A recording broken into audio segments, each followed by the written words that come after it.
या व्हिडिओमध्ये माझा आवाज थोडा थरथरत आहे, कारण माझं मन मानायलाच तयार नाही की माझे मिस्टर जाऊन 3 महिने झाले.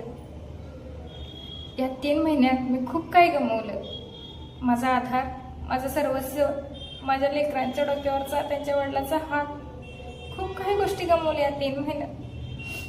आयुष्यात जर कुठले दिवस वाईट असतील तर यापेक्षा कोणताही दिवस माझ्यासाठी वाईट नसेल.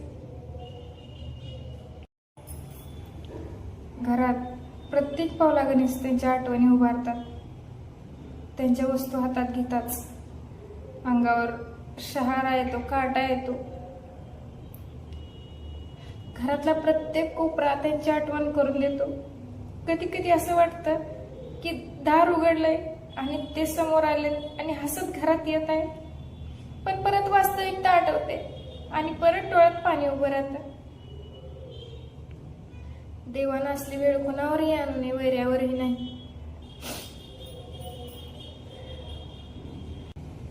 असा एकही दिवस जात नाही की त्यांची आठवण येत नाही. पण त्यांच्या आठवणींना आता मी माझी ताकद बनवणार आहे. कारण आता या YouTube चॅनलवरती तुम्हाला माझे फक्त व्हिडिओ दिसणार नाहीत, तर एका स्त्रीचा संघर्ष, तिचे धैर्य आणि तिची पुन्हा उभारण्याची जिद्द दिसेल. या सगळ्यात तुमच्या सगळ्यांचा प्रेम, सपोर्ट जर मला मिळाला तर हा प्रवास माझा अजून थोडा सोपा होईल. तुमच्या सगळ्यांकडून मला एकच अपेक्षा आहे की मला साथ द्या, सपोर्ट करा. अन्यायाविरुद्ध लढण्यासाठी मला हिंमत द्या. मी माझ्या मुलींसाठी लढणार, मुलींच्या हक्कासाठी लढणार आणि अन्यायाविरुद्धात लढणार. कितीतरी महिला अशा आहेत की त्या अन्याय सहन करून गप बसतात आणि अन्याय जो सहन करतात म्हणूनच जे अन्याय करणारे असतात ना त्यांना बळ येतं. त्यामुळं कधीही अन्याय सहन करायचं नाही, तर त्या विरोधात आवाज उठवायचा आणि बोलायचं. जर आपण नाही बोललं तर असाच अन्याय होत राहील. त्यामुळं माझ्या जीवनात अनेक संघर्ष आहेत, अनेक अडचणी आहेत, पण त्या सगळ्यावर मात करून मी लढणार आहे. कारण मी अन्याय सहन करणारी मुलगी नाहीये पहिल्यापासून. आणि आता जर मी अन्याय सहन केला तर हे माझ्या मिस्टरांना सुद्धा आवडणार नाही. कारण त्यांना माहीत आहे की म्हणजे मी काय आहे हे त्यांना माहीत आहे. त्यामुळे त्यांना सुद्धा आवडणार नाही की मी अन्याय सहन करून बसलेलं.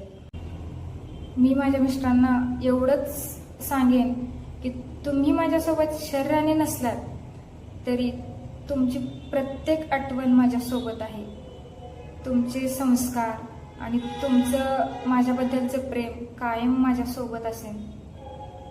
आणि तुम्ही बघितलेलं स्वप्न मी पूर्ण करेन.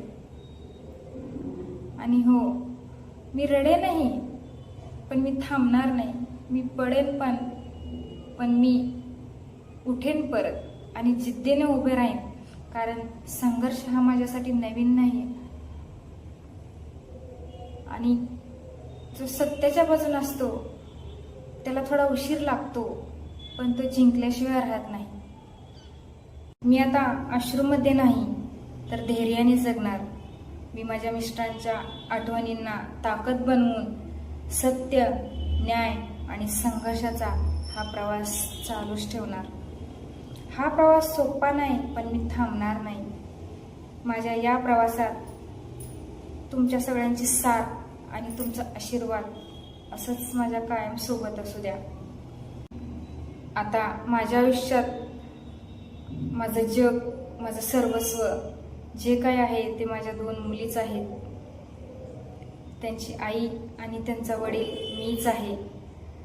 त्यांच्या वडिलांचं जे कर्तव्य आहे मी ते दोन्ही कर्तव्य पार पाडणार, जे आईचं आणि वडिलाचं.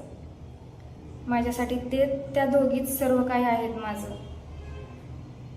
तर मित्रांनो, तुमच्याही आयुष्यात तुम्हीही अशा संघर्षातून जात असाल तर एक गोष्ट लक्षात ठेवा, रात्र कितीही काळोखाची असली तरी पहाट नक्कीच होते. मित्रांनो, अजून कोणी आपल्या चॅनलला सबस्क्राईब केलं नसेल तर प्लीज चॅनलला सबस्क्राईब करा आपल्या.